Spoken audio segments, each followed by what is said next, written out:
Appellant. At approximately 10:40 p.m. on June 25, 2012, Reyes was shot and killed while driving a Honda on Center Street in Baldwin Park. Martinez was with Reyes. Reyes was a North Side Bolin Park gang member, and Martinez was either a member or an associate of the gang. One of the gang's rivals was Kings Have Arrived, KHA, to which defendant belonged. Martinez testified at trial that he didn't recall what happened when Reyes was shot. But in an interview with detectives the day after Reyes was shot, Martinez said that Reyes was driving when they were cheap-shotted, like from the back. Martinez grabbed a gun and shot through the Honda's front windshield at the shooter's car, a white SUV, which was now in front of them or driving off. In addition to the SUV's driver, there was a front seat passenger and a rear right seat passenger, who was the shooter. Martinez couldn't remember their faces because they had like rags on them. After that I was just like I was laying down. I thought I got shot. Uninjured, Martinez took Reyes to a hospital, where Martinez threw the gun, a semi-automatic, into a planter. Reyes died from a gunshot to his head. A .38 bullet was recovered from Reyes's body. The bullet could have been fired from a .38 Special or a .357 Magnum. In connection with these events, Martinez pleaded no contest to weapons and stolen vehicle charges. The driver's side rear passenger window of the Honda, the victim's car, had damage that might have been caused by a bullet entering the car.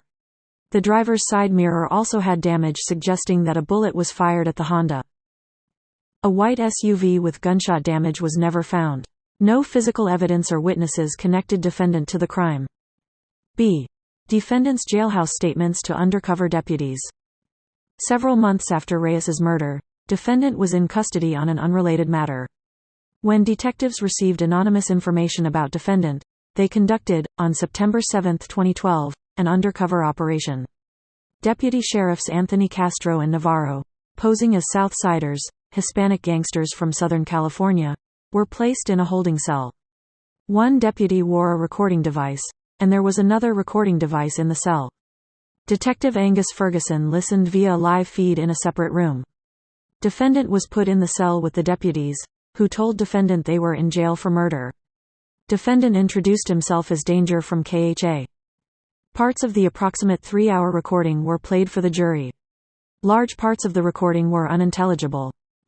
At times, defendant would be removed from the cell and the deputies would be removed at other times. When the deputies were removed, they would report what defendant had said. After being in the cell for about 32 minutes, defendant was removed for an 18-minute interview with detectives.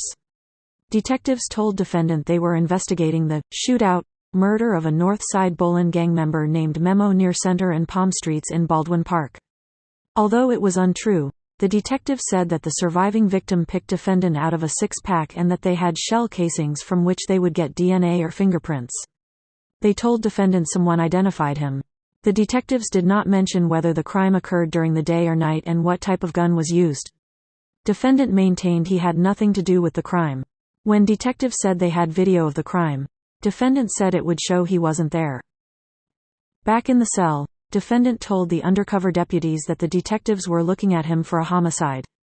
Defendant kind of knew what's up too when they said homicide. Defendant dismissed the shell casings as, ain't shit homie. Fuck their shell casings homie. When describing his conversation with detectives about the car he drove, defendant related that his baby mama drove a white Chevy Malibu but he usually drove his grandmother's silver Honda Accord. Yeah, that's why the detective, acts like, what kind of car does your baby's mama drive? And I told her right away what kind of car she drove. You know what I mean? And I said if I'm not in that car I'm probably in my grandma's car. A silver brand new Honda Accord.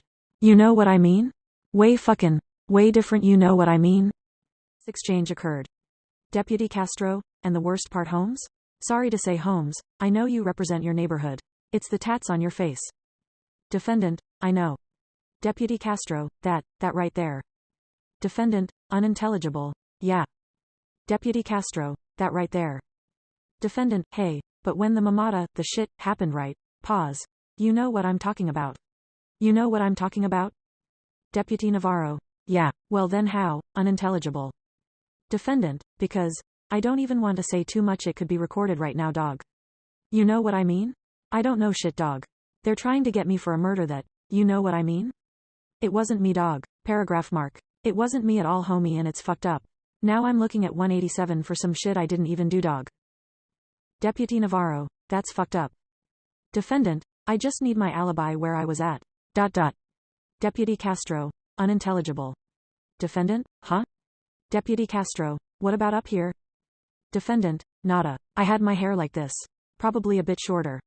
Deputy Castro, enough where you could see. Defendant, in the noche. When defendant said, the mamada happened, he indicated his face was covered. While putting his head down, closing his eyes, and leaning his head, defendant told the deputies they were both, like this. Defendant added, they both banged too. I think he was the older two, than the fool that. The one that was driving was the youngster. Paragraph mark, that was the one that got smoked. Defendant had been back in the holding cell after the first interview for about 40 minutes when he was removed again and told he was being charged with murder, although this was not true. His fingerprints were taken and he was put back into the cell. The detective did this, just to stimulate him, to get him thinking.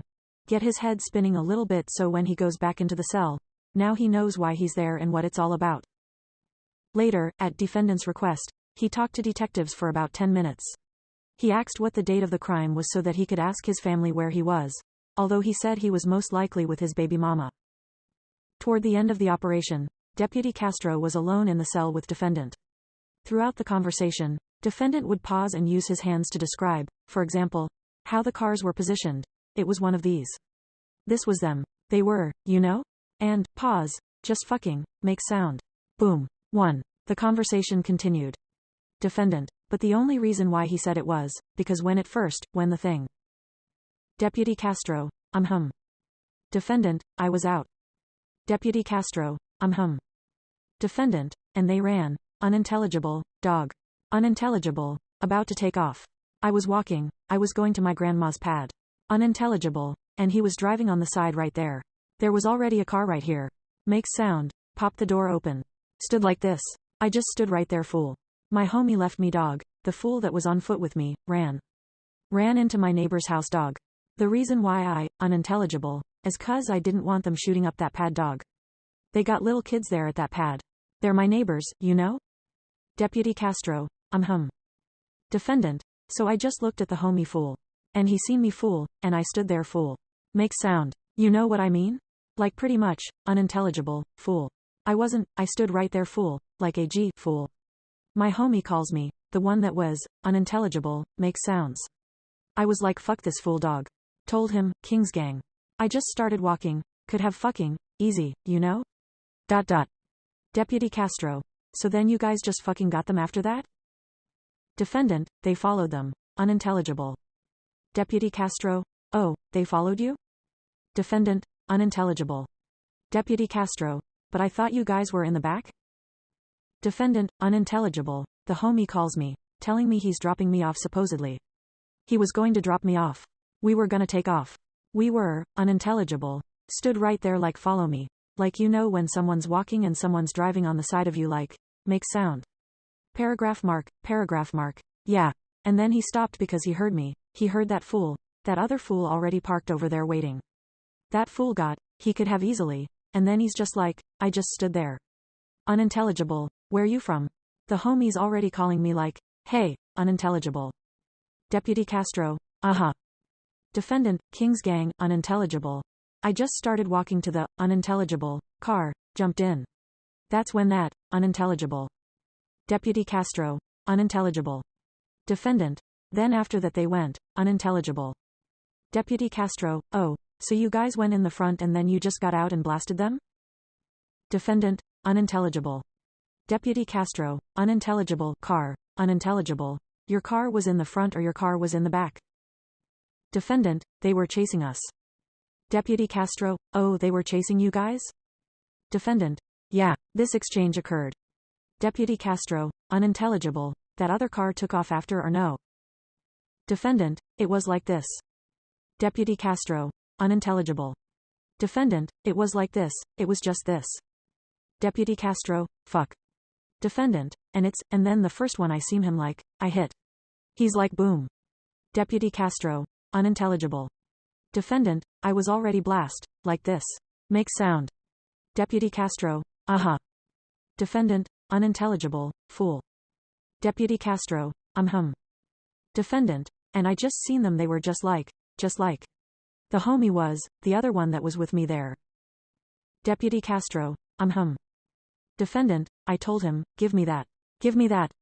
Deputy Castro, Defendant, grab, unintelligible, unintelligible.